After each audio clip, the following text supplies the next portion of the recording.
Good morning, everybody, and can we take a moment to just delight in the beauty of my shirt? Now, it's just a t-shirt, I know, but sometimes when you get exactly the right color that fits your eyes, well, that just tells you it's all going to work today. And believe it or not only is this a peak day for me with my good shirt and everything, but you too. You too will be joining in a little ceremony called the simultaneous sip, and it will signify and kick off one of the peak experiences of your whole damn life. And it's called Coffee with Scott Adams, and you begin with a cup or a mug or a glass, a tankard, chalice or stein, a canteen, jug or flask. What kind of vessel? Any kind. Fill it with your favorite liquid. I like coffee. And join me now for the unparalleled pleasure. It's the dopamine hit of the day. Turn on that dopamine faucet. It's called the simultaneous sip, and it happens now, all over the world. Go.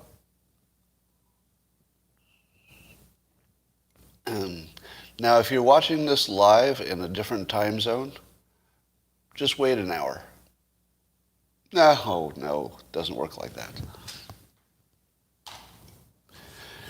All right, well, there are some things happening today you might want me to mention. Somebody thinks my cup is empty. Does anybody want to audit my coffee cup?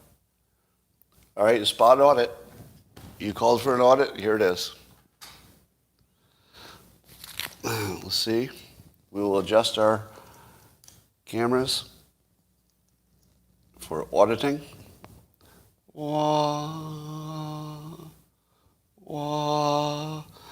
It's coffee. It's the real stuff. Oh, it's a little watered down.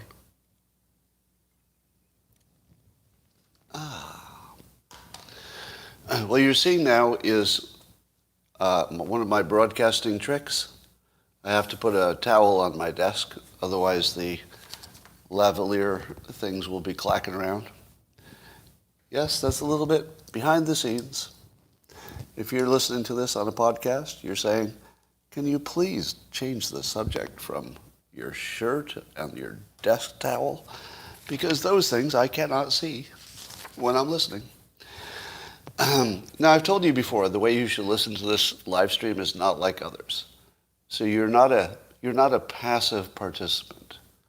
You're in a conversation with somebody who won't stop talking, but that's okay because you have things to think about and do anyway. You're working out. You don't need to be part of the conversation.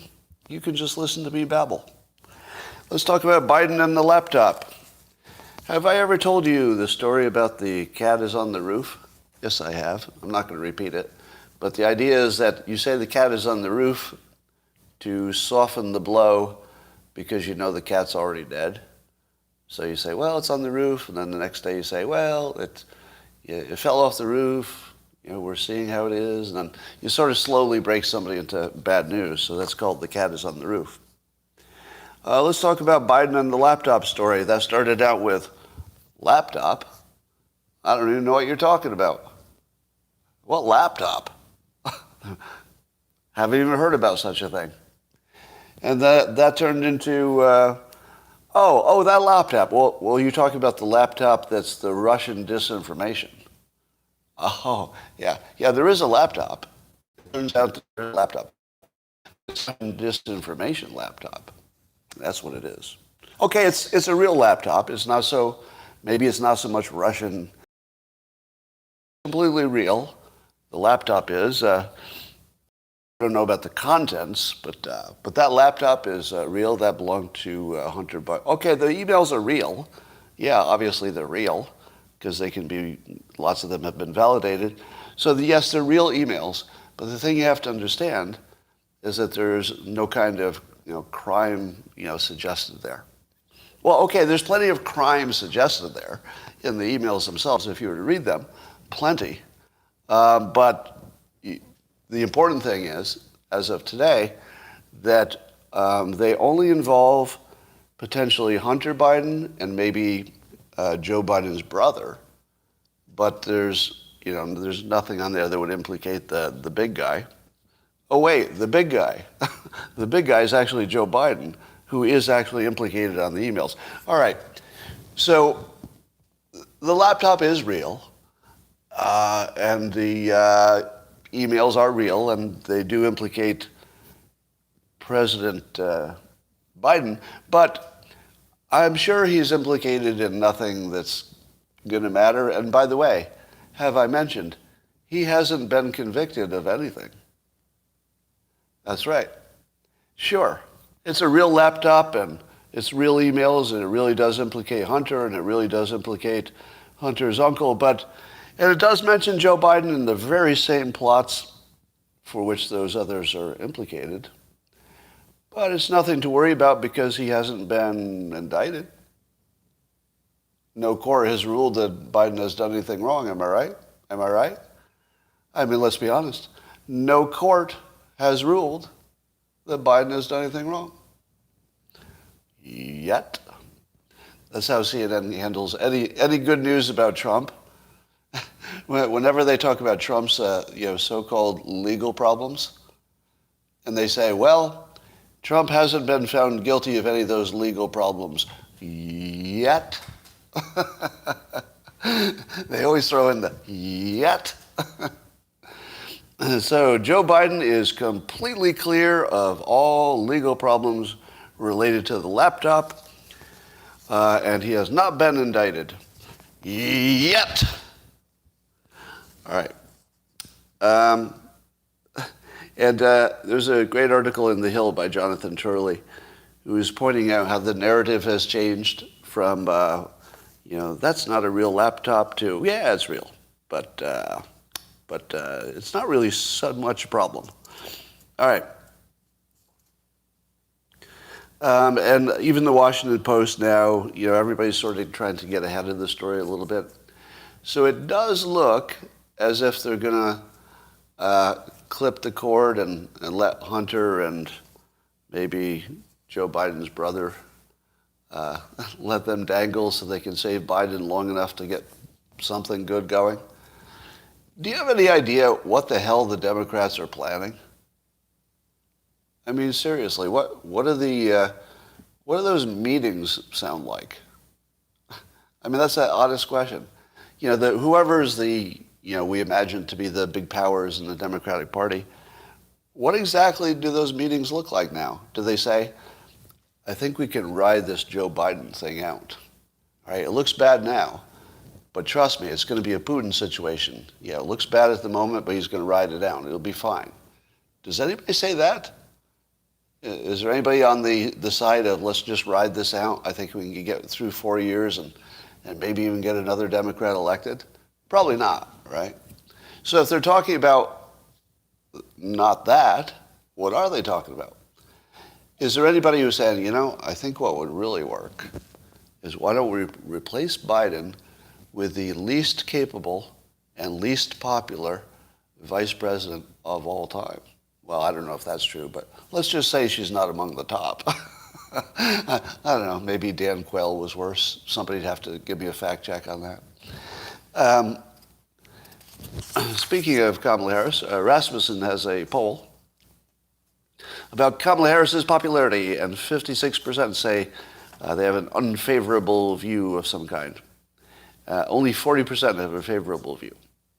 And 54% of the voting public in the United States believes that the vice president of the United States is unqualified to be president. Wait, isn't that the one thing we should all feel fairly comfortable with? Now, I completely get the idea that you wouldn't like the politics of the vice president. So you might say, oh, that's not the politics I would want in office. But did we really? Did we just elect a president who is 1,000 years old with a package with a vice president that 54% don't even think she could handle the basics of the job? Like she'd get lost commuting or something. They'd have to remind her what her job is every day or something. I don't know. You're right, commenter. I do look good in this color blue shirt. See? It wasn't just me. It's a fact. So seriously, what the hell are the Democrats saying? I mean, honestly, this is just a completely legitimate question. What do they say privately to each other? Do they just say, well, we're just screwed, we're going to have to shake the box and live with some Republicans for 4 to 6 years? And or are they saying, we can't change our minds in public, but we need the Republicans to save the country?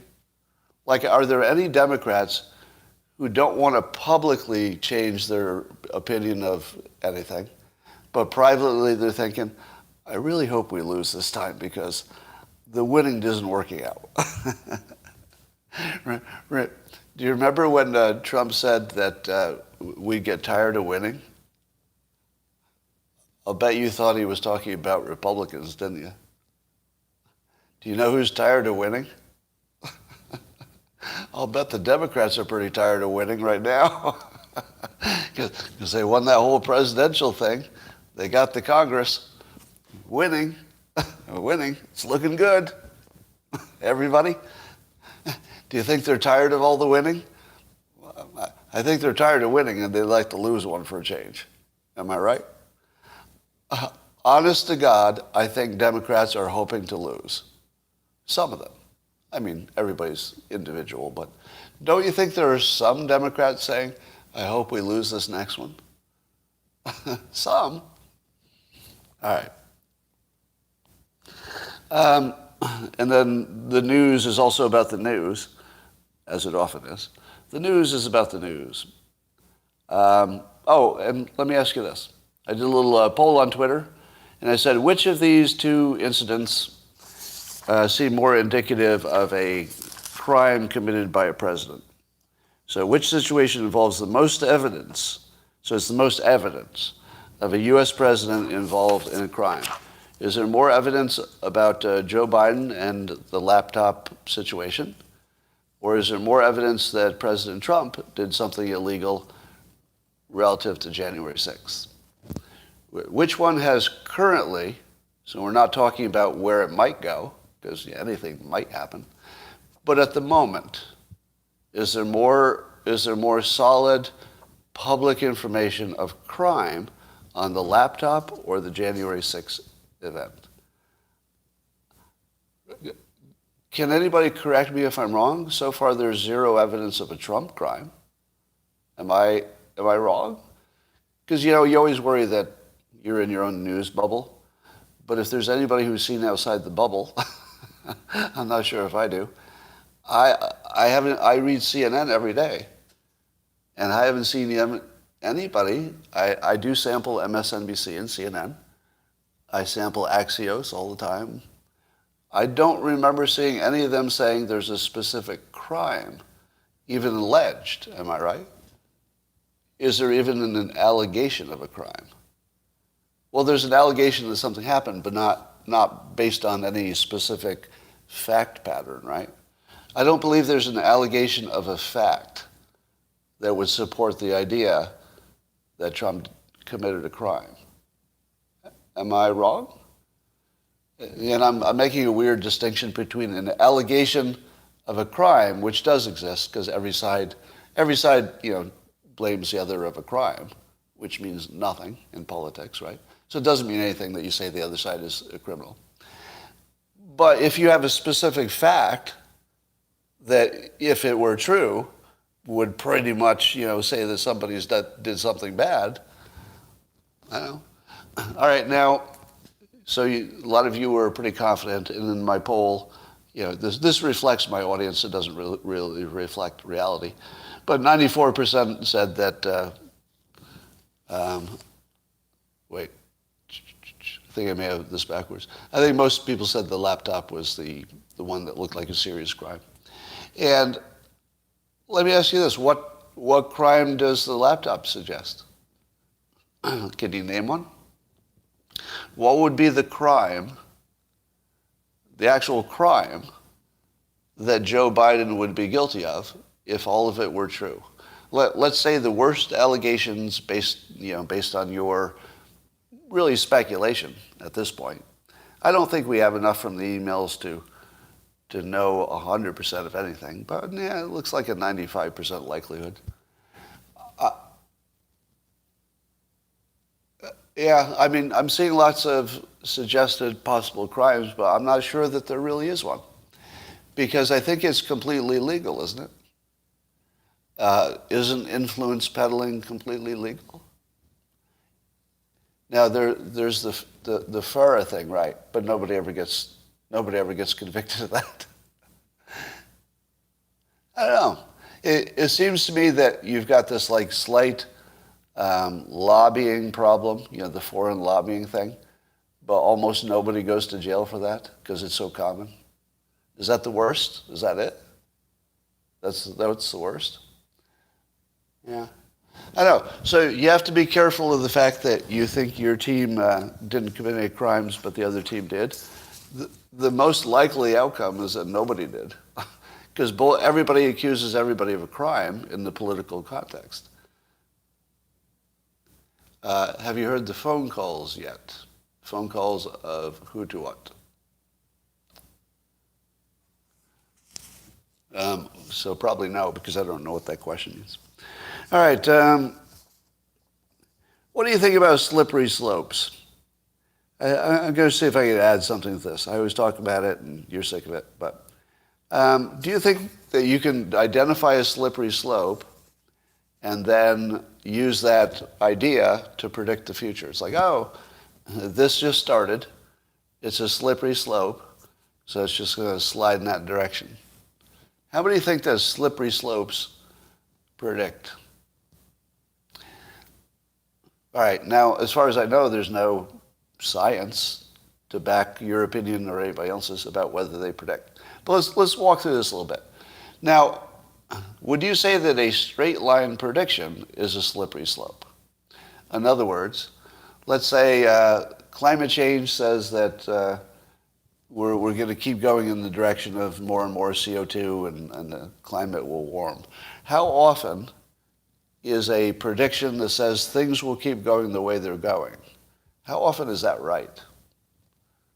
Well, it depends what your time frame is, right? If your time frame is really short, then it's usually right. Things usually go tomorrow, literally tomorrow, like 24 hours from today. Things usually are the same as they were yesterday-ish. But if you go out 100 years, it's almost never the same. So it has to do with your timeline. So when you say there's a slippery slope, what are you leaving out? For how long, right? If it's a slippery slope between today and tomorrow, I'm going to say, yeah, probably if somebody did something today and it worked out, they might do a little more tomorrow. That is correct. But if you said, is this a slippery slope for 10 years? I'd say, well, first of all, it depends on the topic, I suppose. Is it something that changes quickly or doesn't? But probably 10 years, you can't predict anything. Do you know who says that? Everybody. Nobody disagrees with that. There's nobody in the world who predicts anything about anything who believes that anybody can predict 10 years in the future. That's not a thing. So if there's no predicting of 10 years, this slippery slope probably has at least a limit in terms of time, would you not say? So my view is even more harsh on the slippery slope. I believe that people start with a conclusion and they reason backwards. And the reason I think that is because that's the only way we think. It's not special to this topic. And unfortunately, it's something that hypnotists learn on day one, that people think backwards. We decide and then we reason backwards to why we decided. We don't think of reasons and then decide. That's purely an illusion. There are probably some exceptions, like in the scientific process, for example. But the way you normally just navigate your life is you make decisions and then you come up with some bullshit idea of why you did it. It's totally against my philosophy for my entire life, but the reason I did it this time is because I had a bad cold and I wasn't thinking straight. We just have dumb reasons for everything we do. So here's what I think the slippery slope is. It's a backwards rationalization. We just say to ourselves, I'm afraid that X will happen. And now I need a reason to support why I'm afraid of something irrationally. There's a slippery slope. There we go. I've reasoned backwards that the thing I'm irrationally afraid of has some kind of logical path to it, and I'll call it a slippery slope. Isn't slippery slope the thinking past the sail? Let me think about that. Yeah, I guess it is. Yeah, good point. If you say something's a slippery slope, you're making people argue about how slippery it is and not whether it's going to happen at all. Yeah, in a sense, I guess it is. Not as direct as most things. I'm being asked, will Russians continue to love Putin? Let's change the topic. And I say, the Putin situation is a perfect example of the difference between wanting something and deciding. And I talk about that distinction in terms of personal growth and success. Wanting success doesn't give you much of anything. But deciding to get it probably gives you everything. And until you learn that distinction, it's hard to get off the couch, right? Sitting around wanting things buys you just about nothing. But deciding you're going to do it means that you're going to eat whatever garbage you have to. You're going to take as little sleep, endure as much pain. You've just decided, right? For example, I didn't want to go to college. I didn't want to go. I frickin' decided. And, sure, there were obstacles and, reasons to drop out at different points. But I decided. So once you decide, it just simplifies everything. This is going to hurt. This is really going to hurt if you keep doing this. Yup. Yes, it is. Yeah. If you do this, there's a risk you'll die. Yes, there is. All right. A decision just simplifies everything. And the question about Russia comes down to, has Putin decided, or does he just want whatever it is he wants that we're not exactly sure about? Does he want it, or has he decided? Because if he's decided, well, then he'll get it, because he'll get it at any cost. And he certainly seems to be in the realm of somebody who could absorb large costs and make it work for him at least, and maybe even make it work for Russia. I hate to say it, but he may be sacrificing a lot in the short run for what could turn out to be like like some kind of Thomas Jefferson land deal, Louisiana Purchase. When we look at it 100 years from now, you might be looking at this big prosperous Russia that Putin built, and you forget about how brutal he was, and you say, well, he sure was successful, sort of like you do with Genghis Khan. Like when we talk about, is it Genghis or Genghis? Genghis Khan. We sort of talk about how awesome he was, right? How much territory he conquered and how many children he sired through his many concubines and whatever. We don't really talk about how amazingly awful he was, like beyond probably anything we can imagine. And Putin could have the same thing. So if Putin has decided, I'm pretty sure he'll survive, and he'll end up with more territory. And somebody says it's Genghis or Chinggis. I don't know, maybe. Yeah. So if I had to guess, and let's do the armchair thing where we try to imagine that we know what's in Putin's head. Good luck with that. If I had to guess, I think he's decided. What do you think? Has Putin decided to take Ukraine, or does he just want it, which would suggest he'll take something or less than what he wants? Looking at your, I think it's going to be mostly yeses. All right, looping back to the slippery slope. I mean, the slippery slope isn't everything, right? If Putin takes Ukraine, it's a slippery slope until he takes the Balkans. Am I right? I mean, that's the argument, is that if he can get away with it, why wouldn't he keep going? So here's my counter to the slippery slope, besides the fact that it's backwards thinking. There's a better frame. Even if you imagine that the slippery slope is telling you something and it is predictive, and let's say for the moment that I'll acknowledge that, I think in some cases it's kind of predictive, just not all of them. And so let me just say, yeah, there's sort of there could be a domino effect or a follow the leader, or it gets into people's minds, etc. But here's the better frame: follow the money. That's it. If you have two frames that both predict, but one does 60% of the time good prediction, which would be very useful. If you had a way to predict the future that was right 60% of the time, I think you become a billionaire, right? I mean, if you could do that, I don't know that anybody could do that. Has anybody ever predicted the future 60% of the time accurately? I don't know. That'd be a lot. But if you have a different frame that can do way better than that, which is follow the money, I assert that follow the money works 80% of the time.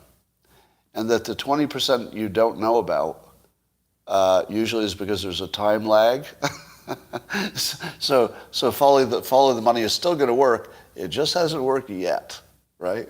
Like there might be an intermediate step that looks like it's not working, but it's going to work. If you just wait, follow the money works basically 80% of the time, maybe all the time. So that's my argument against the slippery slope. It's just not as good as other arguments, even if it kind of works, or other frames. All right. What do you think about the question of whether Russia is winning or losing, or Ukraine is winning or losing? Based on the propaganda that you've seen, is Russia winning or... tell me who's winning, Russia or Ukraine?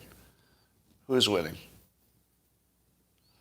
Now, this is just based on what you see in the news, because you're not there. All right, so there are two frames while you're watching your answers there. One frame is that the plucky Ukrainians have driven the Russians away from Kiev, which certainly had to be their main objective. And since the main objective of taking over the capital and getting Zelensky seems to be pushed away, that would suggest that Russia is losing. And maybe they're trying to just hold on to the territories that they already have. So that's one narrative. The other narrative is that military always tries to, quote, shape the battlefield. This is sort of the Scott Ritter narrative. And an army that shapes the battlefield would do things such as try to distract the other army, try to make them think that your motive is over here, but it's really over there, trying to bog down their military, trying to basically change the landscape by inserting variables that just make things difficult for the other team. And yeah, I'm seeing in the comments, the shaping is military doctrine. It's apparently it's just ordinary military way. So the more ordinary way to look at what Russia is doing is that by threatening Kiev, which would have been too expensive to take, which we all thought was the case, right? Or at least a lot of us did, that taking Kiev would be such a bloodbath that there's no way that Putin could do it and make everything work. I mean, it would just be too much. So instead, it looks like what they may have done, and we don't know, but it looks like what they may have done, okay, Kyiv, whatever you want to call it, what they may have done is surround Kyiv in order to keep the Ukrainians busy there so that they could consolidate things in the south and the east. And then once they were done there, they would consolidate their armies and then, really completely own the parts that they already control and then move toward taking whatever else they need. So they could basically force Kyiv to submit without directly attacking it, which would be the best way to do it. Now, suppose you said to yourself, all these military experts in Russia, they've heard of this, right? It's not like you and I are making up military doctrine. Seems like it's fairly standard stuff. So this would be supportive of the theory that if Putin has decided to take Ukraine, he always had a long-term that he always had a long-term view of it, and that the idea that he could take Kiev, the capital, the idea that he could take that in 48 hours might have been Russian disinformation. Maybe Russia is the one who started the idea that they could take over in 2 days, so that everybody was looking for the blitzkrieg that wasn't going to work. But they never planned to do that anyway. They always planned to do it the slow way. Now, I saw an estimate on Twitter that I don't believe, that only 1,000 non-military people have died in Ukraine. Is that, I'm talking about just the citizens, the population. That's not right, is it? Only 1,000 casualties among non-military people in Ukraine? We're not talking about the Russian side. Yeah, that doesn't sound right. But what if it is? What if it is right? Are you sure? I don't know if there's any way to know at this point, right? Yeah, 1,000. Yeah, I mean, let's put in the obligatory 1,000 is too many. It's a tragedy. All right, now let's talk about how many of you saw the clips of what looked like massive war crimes in, what was it, Bucha or something? That one town that the Russians have left. And you saw video that we have not verified, we meaning anybody, unverified video of what looked like handcuffed prisoners who had been executed and dumped all over the road. Right? How many of you believe that that was a real video and not propaganda? And how many of you had a initial reaction which morphed a little bit as you heard other people weigh in? Now, what I've been doing recently, and I'm not sure that I'm doing a good service here, is that when I see one of these videos that looks to be like it's, at least possible or even probable propaganda, if it's being promoted by any kind of legitimate source, I'll usually start out by just tweeting it or retweeting it, because it's news, which is not, endorsing it necessarily. But after sort of digesting things for a few hours, sometimes maybe the next day, I'll tell myself, I'm not sure that we have sources for any of that. And that would be easy to fake, and everything else is fake, so why would you believe this? And so slowly I kind of talk myself out of everything that's my first reaction. So my first reaction was probably like everybody else's, which was, oh my God, that looks like the worst war crime we've seen since World War II. I doubt it's the worst one, but in terms of our consciousness, it feels like that. And then what happened was a number of voices on Twitter, in particular, started doubting the accuracy of that video. And a number of people pointed out incongruencies. I don't know if those were true. I'm not even sure I don't know if the critics were accurate in what they pointed out either. But you saw the narrative sort to give up, didn't you? I feel as if the media did say they couldn't verify it, but they still ran it and made you think it was real. As war propaganda, it probably worked really well. So whether it was real or not, I mean, it was packaged as propaganda by the Ukrainians. So here's what is interesting.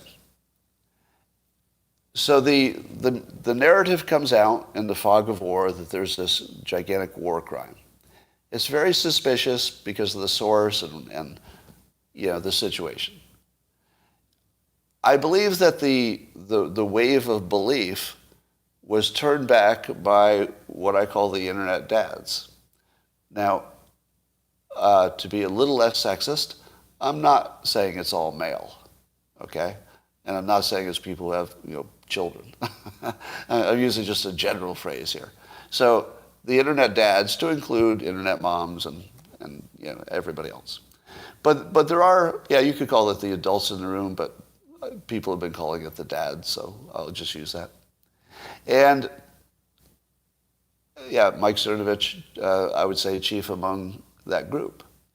And that group has enough influence now that I feel that the major media had to pay attention, that the internet dads, people with credibility and big followings, were saying it looked like bullshit to them.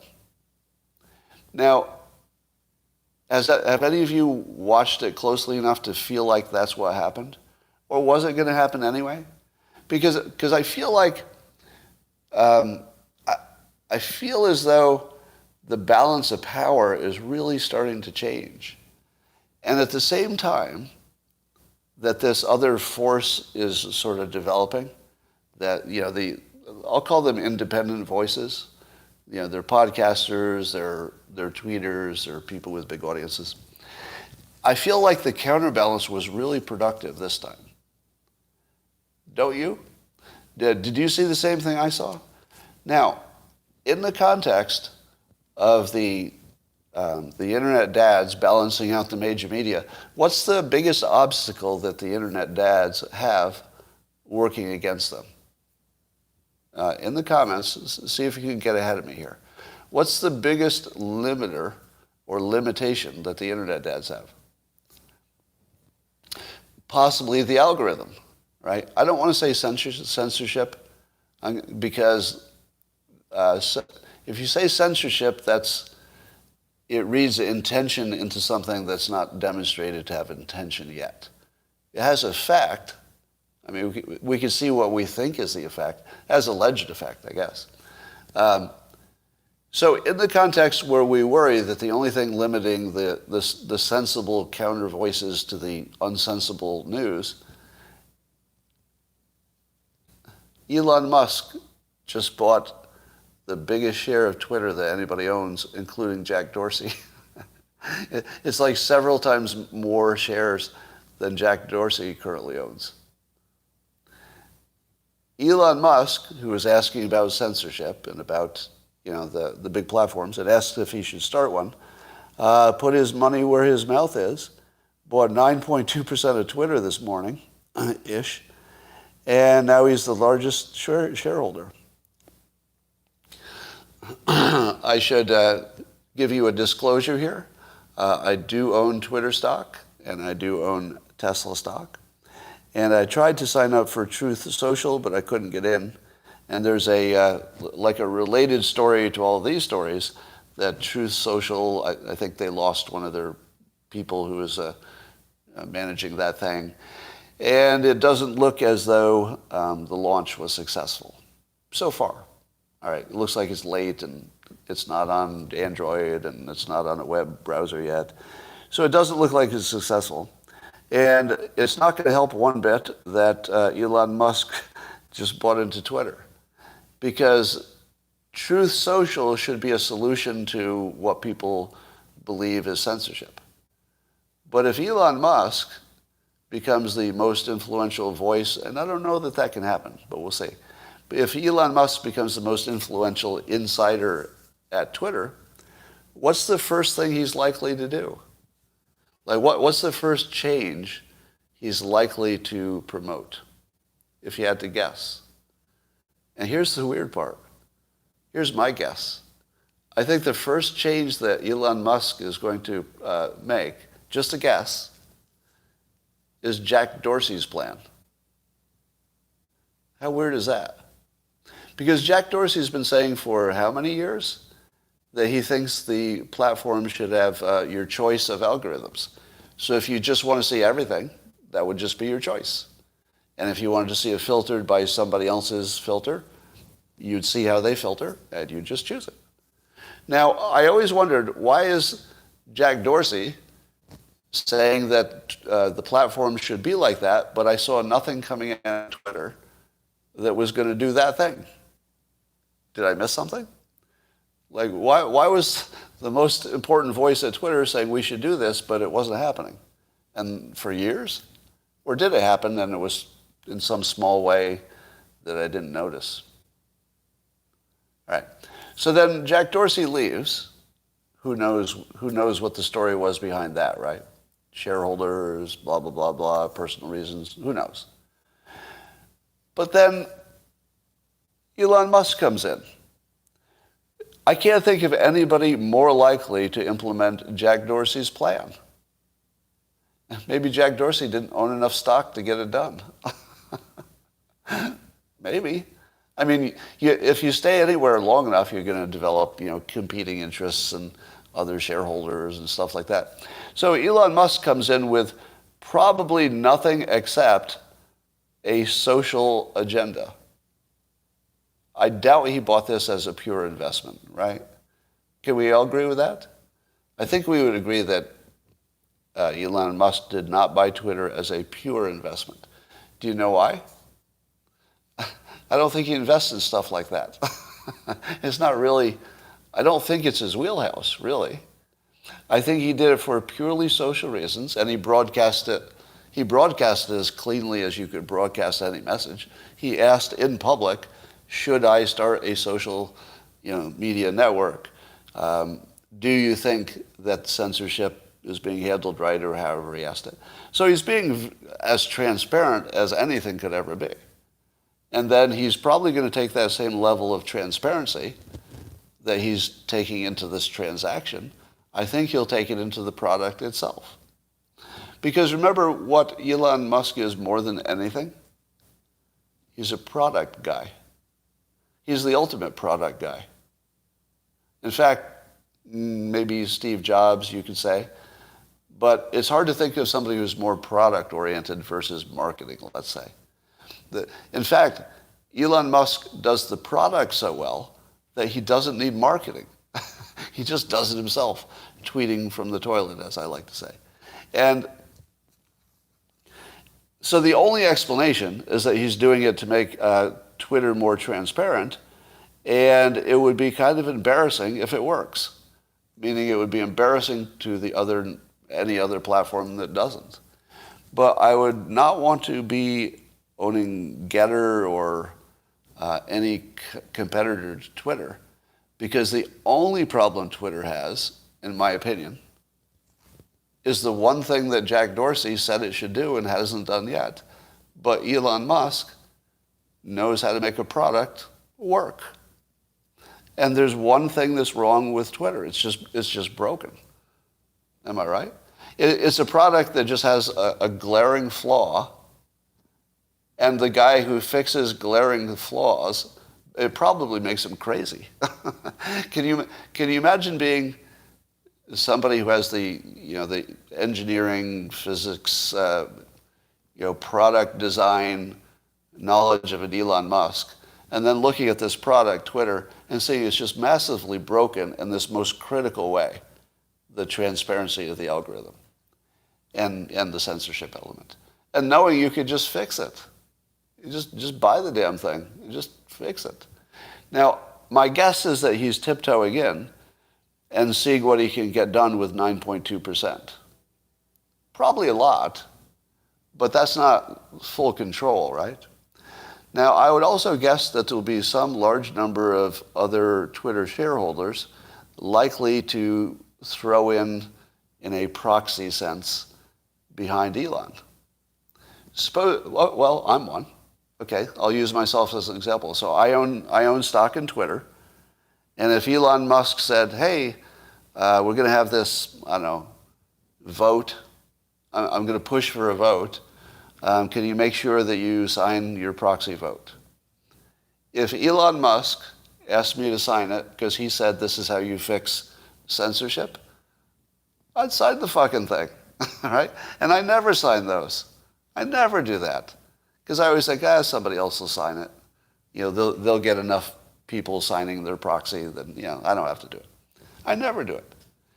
But if, given Elon Musk's credibility, especially in this specific domain, censorship, I mean, he's very consistent, and I think most people, almost everybody, would think he's on the right track if he opens up to transparency. So I think Elon Musk is correct in his first assumption, and again, this is all just speculation. I can't see inside his mind.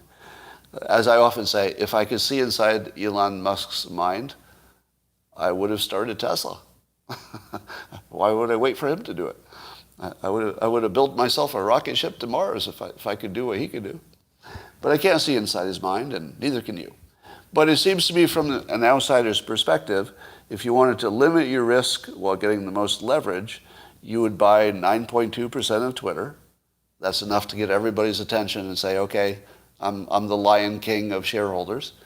And then just organize the other shareholders. It's easier to organize the others than to buy their shares. Because I think he could, right? Uniquely he could. Not many people could do that. Or who else could, really? It'd be hard to think of somebody else who could. All right, so Twitter stock was up like 21% last time I looked. And as I said, I own both Tesla stock and Twitter stock. So discount everything I say by my bias.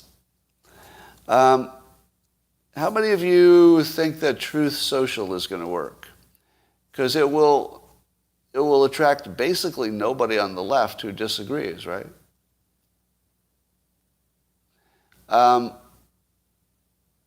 And what would be the point of it? The reason I'm on Twitter is because that's where the mainstream media is. That's where all the energy is. If the mainstream media decides to choke Truth Social, and they will, I'm not even sure that the right wing, or I like to say right-leaning, I don't even think the right-leaning press is likely to go big on Truth. Do you know why? It's competition. Truth Social is just a news network, just packaged as a social media network. So if you're in the news business, I'm not so sure you want them to succeed, do you? Right? So I don't know how Truth will solve the problem of not having enough energy because there's not enough conflict.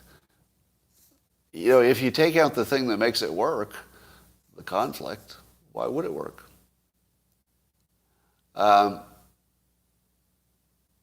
right. Okay. We have 30 times the followers on Truth Social. So you think shadow banning is real? Well, could it have to do with the fact that there's nobody except people who agree with you on there? Yeah, right. The problem is everyone agrees. Okay. All right, ladies and gentlemen, that is the amazing meat of the show. We are now in bonus territory, right? It's bonus territory. This is the part where you tell me what I forgot to mention. Yeah, it's the best show ever. You're right. Stop it. I'm embarrassed now.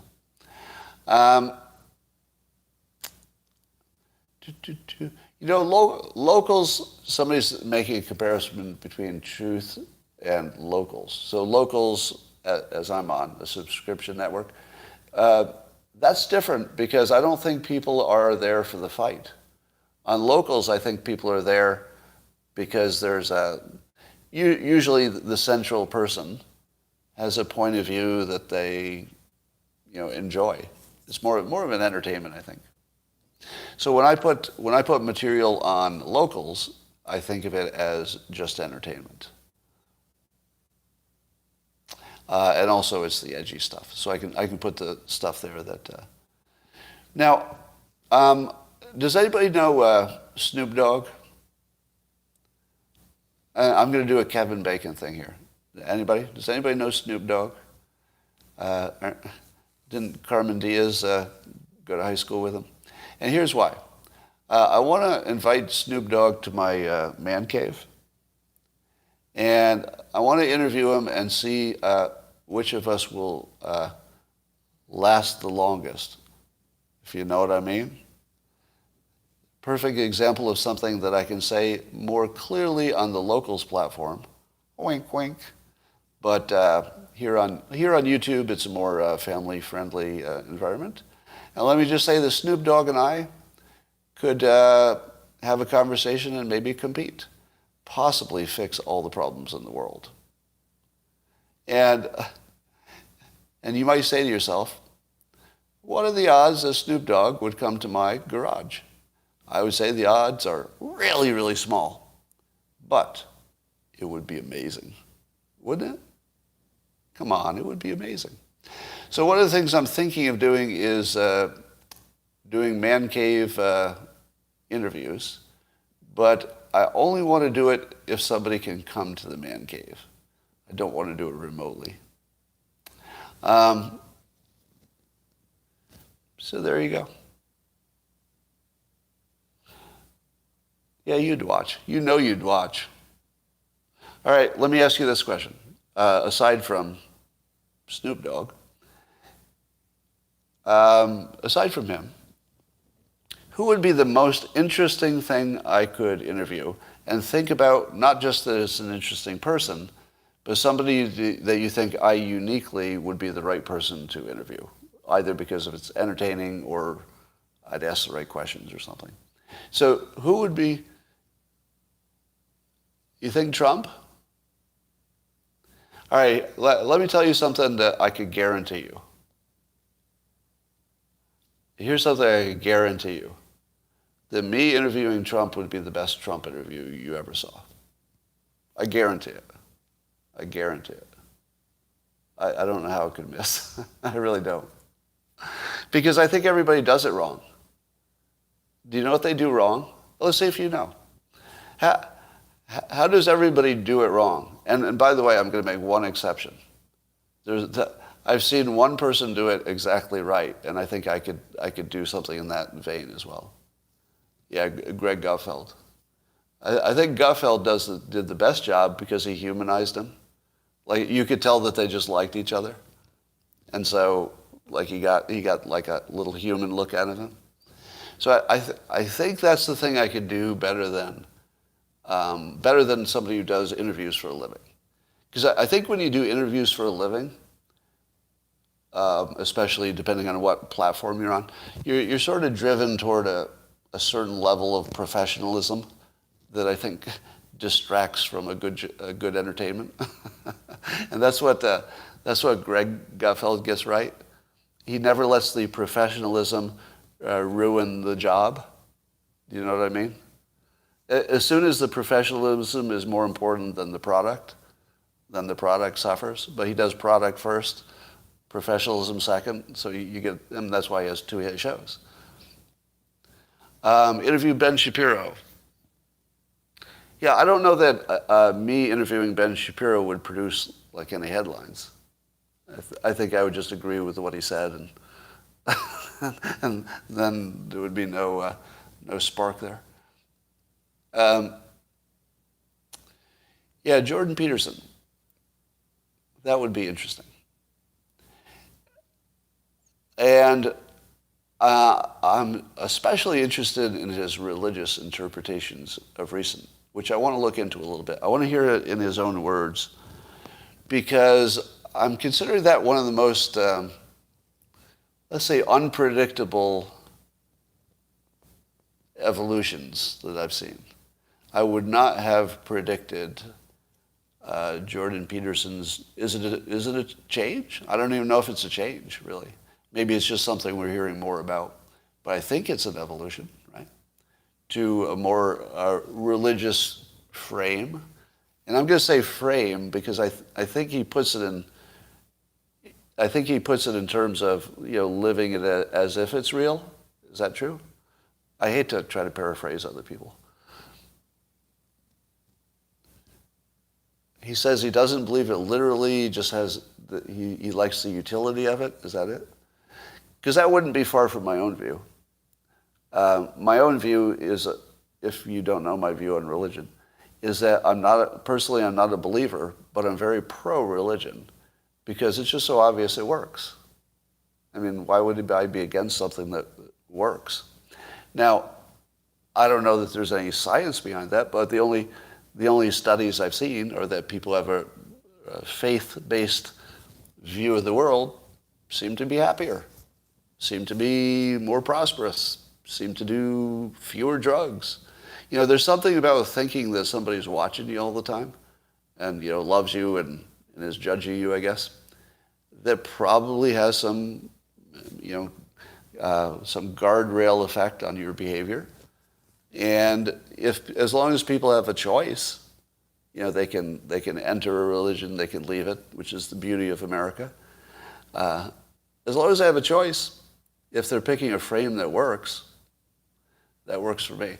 Now, in the old days, when I was younger and dumber, I used to say, whatever it is I'm thinking today is right, and all those other people, how dumb could they be? And the older you get, if you do it right, your humility should increase, not decrease. So I started out with no humility, meaning I was pretty sure I had the whole God situation figured out, and other people didn't, and there was something wrong with them. But the longer you live, you realize that more and more things you thought were clearly true, they just evaporate. If I could tell you how many things I believed were absolutely true 5 years ago, and I'm talking about a lifetime of having truths evaporate. Like every year, something that was true disappears. Again, like really big stuff. I'm talking about really basic things about even who you are. Like a belief about like what happened to you in the last 5 years. Just really basic stuff. And so the longer I live, the more humility I get. Because everything I think I believe, now I have a little message that says, yeah, you're pretty sure this time, aren't you? Do you know how many times you've been sure before?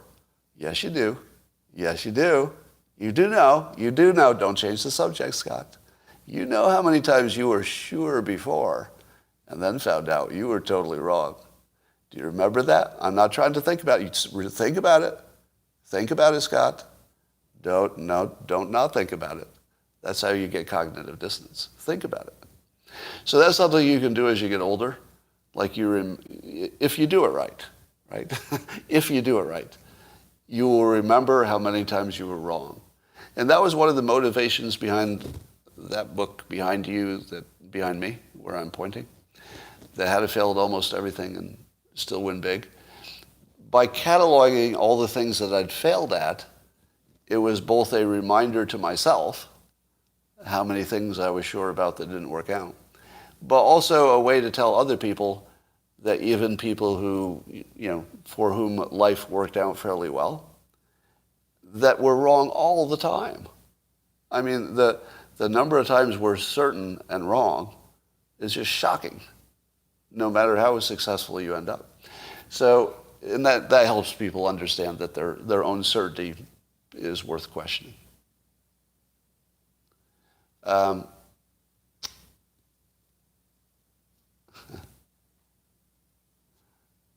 How sad to take the substance of God out and just embrace the utilitarian aspect.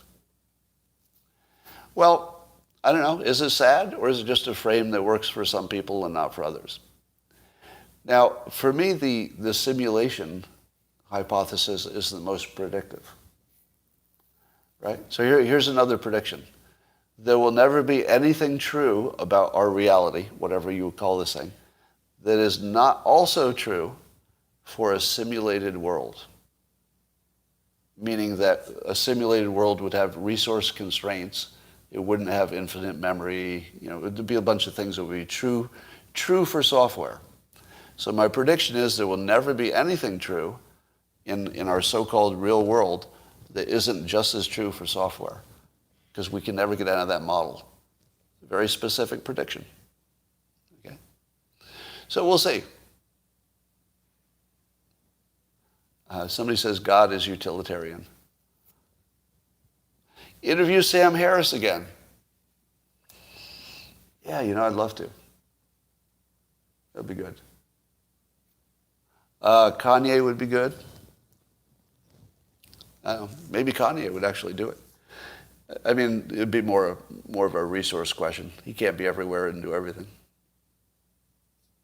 All right, that's all I got for today. Oh, Bill Maher. Oh, wow. That would be interesting. Imagine me having Bill Maher on and having a video prepared to debunk the fine people hoax and the bleach drinking hoax. And just say, just two things I want to talk to you about.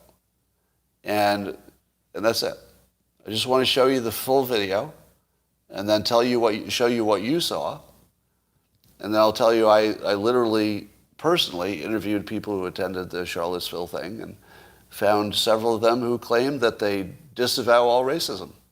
And they were just there about the statues and the historical element of it. And just see what he says. Because here's the thing. The thing that I keep saying about Bill Maher about why he's so dangerous is that he's a shapeshifter. Well, that sounds negative. I mean this to be positive. He is capable of entering your bubble and looking around. Who can do that? I mean, really, who can do that? Not many people. It's a really small list of people who can just walk outside their bubble if they choose to, right? It's the choosing to that is where that little challenge is. But if they want to, and they have a reason to, and somebody alerts them to a good reason to do it, they have the ability to open their little door and walk out of their little bubble and knock on the other bubble and go inside and see what's happening. There's only a few people who can do that. And he's one. So a conversation with him, if I could, invite him into the other bubble, just to look around, just to check out the furniture, it would be pretty interesting, wouldn't it? That would be really interesting. All right, and if there were anybody I thought I had a shot of getting to the man cave, I would think the odds would be pretty good in his case. Russell Brand will become more productive with your persuasion frame. Yeah, Russell Brand is fun, isn't he? Is it my imagination, or is he also able to, I think that's the context you're mentioning. He does seem to be able to check everybody's bubble, doesn't he? Am I right about that? Those of you who have been watching before. Yeah. Joe Rogan, same thing. Joe Rogan is bubble free. People will try to characterize him in one bubble or the other, but I don't think it sticks. I think he's bubble free. I think Russell Brand found his exact place, don't you? I like him as a stand-up. I've liked him as an actor. But when you look at his talent stack, if you look at his verbal skills, see what's the point of being doing scripted material when you have his capacity? Like, that's a complete waste. I mean, he should be in an unscripted, semi-scripted, bounded but unscripted scenario, and that's what he's doing. So, and then he also doesn't have like constraints, right? There's nobody writing lines for him and telling him do this, more of that. So he's really the, somebody says, Carl says, Brand's awareness as an MDT, mushrooms, is off the chart. That is correct. He is off the chart. So now he'd be an example of somebody that I don't know if he and I would have any reason to talk, because we'd end up just agreeing, I think. Chris Rock. Yeah. He'd be the hardest interview in the world. Matt Damon.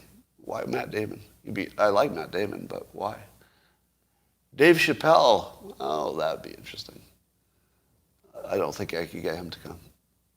Well, I probably couldn't get anybody to come, but. All right, that's all for now.